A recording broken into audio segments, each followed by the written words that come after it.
আর মুর্শিদে করিম ঈদে মিলাদুন নবী দিয়ে না আর ঈমান বাঁচাই। আর মুর্শিদে করিম 1954 সালে জামিয়া আহমদিয়া সুন্নি আলিয়া প্রতিষ্ঠা করে আমাদের ঈমান বাঁচাইয়েছেন। আঞ্জুমানে রহমানিয়া আহমদিয়া করে ঈমান বাঁচাইয়েছেন।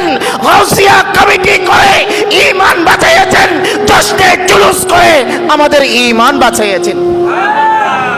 জামিয়ার বাগান দিয়েছে কিনা? সেই বাগান থেকে ফুল বের হয় কিনা? যে ফুলগুলো বের হয় সেগুলো, সেই ফুল থেকে মদিনাওয়ালার খুশবু আছে কিনা? মুর্শিদ তৈয়ব শাহ, এটাই হচ্ছে শেষ কথা। মুর্শিদ তুমি বাঁচানে ওয়ালা, তুমি তারানে, তোমার দায়ার সদকায়ে মিলে। যার জন্য নবী আছে তার জন্য আর কিছু লাগবে?